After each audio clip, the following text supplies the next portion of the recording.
श्री शिवाय नमस्तुभ्याम। हर हर महादेव। पंडित प्रदीप जी मिश्रा के मुखारविंद से सावन की पहली शिव महापुराण कथा कोरबा छत्तीसगढ़ से चल रही थी। आज कथा 7वें दिन समाप्त हो गई।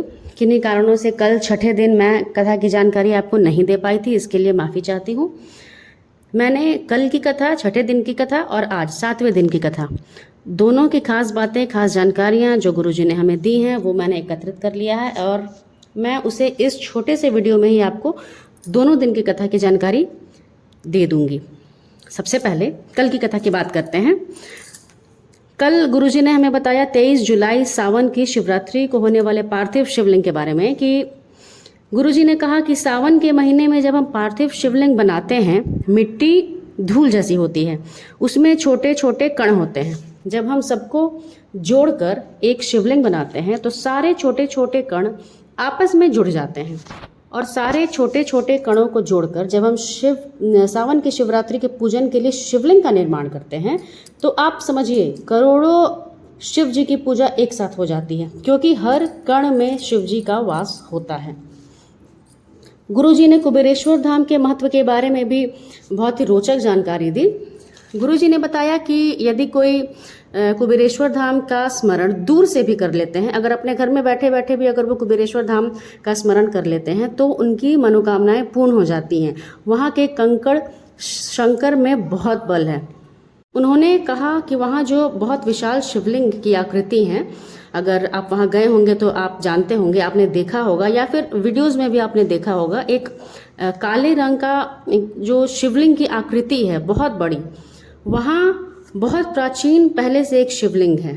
अब तो वहाँ लोगों को जाने नहीं दिया जाता है, वहाँ बंद रहता है, लेकिन वहाँ बहुत पहले से शिवलिंग है जिनकी पूजा अर्चना होती है।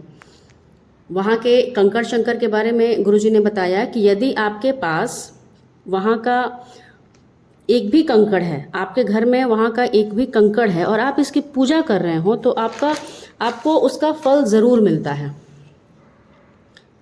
गुरुजी ने सबको आमंत्रण दिया 6 अगस्त को प्रदोष के दिन सुबह 9 बजे से कावड़ यात्रा सीहोर से भरकर कुबेरेश्वर धाम चलने के लिए। गुरुजी ने सभी से आग्रह किया कि सीहोर की कावड़ यात्रा का आनंद जरूर लें। गुरुजी ने बताया कि श्रीलंका में आज भी कैलाशेश्वर महादेव का मंदिर है, जहां लंकापति रावण जिस शिवलिंग की आराधना करता था और कैलाशपति महादेव शिवलिंग के पास आकर सेवा लेने के लिए खड़े हो जाते थे, आज भी वो मंदिर वहां पर विराजमान है। शिव जी की कृपा से भास्कर ग्रुप के द्वारा कैलाशेश्वर महादेव की साक्षी में 4 नवंबर से 8 नवंबर तक वहां कथा होने वाली है।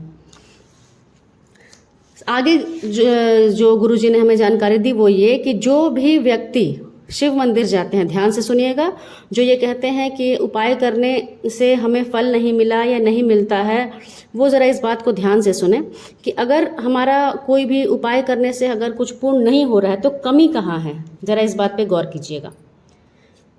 गुरुजी ने कहा कि जो भी शिव मंदिर जाते हैं, बाबा को जल चढ़ाते हैं, उनका विश्वास ऐसा होना चाहिए कि महादेव हमारी मनोकामना जरूर पूर्ण करेंगे। ऐसा होगा ही नहीं कि महादेव हमारी जो मनोकामना है वो पूर्ण न करें। इतिहास गवाह है कि महादेव से जिसने भी जो भी मांगा है उसे वो मिला है। आपकी आस्था, विश्वास महादेव पर पूर्ण होनी चाहिए, अटूट होनी चाहिए। चाहे आप कोई भी पूजन करो या उपाय करो या जल चढ़ाओ या बस श्री शिवाय नमस्तुभ्यम का जाप ही बस करो, विश्वास पूर्ण रखो, विश्वास अटूट रखो। ऐसा कोई रोग नहीं है, ऐसी कोई कष्ट नहीं है जिसको आपका विश्वास समाप्त नहीं कर सकता है। आगे बढ़ते हैं आज की कथा की तरफ। आज गुरुजी ने हमें क्या क्या बताया।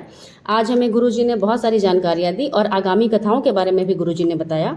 चलिए शुरू करते हैं पहली जानकारी की तरफ। गुरुजी ने कहा कि जीवन में एक लक्ष्य ज़रूर रखो। बिना लक्ष्य के जीवन का कोई मतलब नहीं है। पहले लक्ष्य तय कर लीजिए, उसके बाद उस लक्ष्य को पूरा करने के लिए मेहनत करिए। अगर आप मेहनत करेंगे तो आपको सफलता ज़रूर मिलेगी। आगे गुरुजी ने कहा कि यदि आपके गले में रुद्राक्ष की माला है, रुद्राक्ष है और मस्तक पर त्रिपुंड है या फिर चंदन है तो शिव जी की नज़र आप पर सदैव रहती है।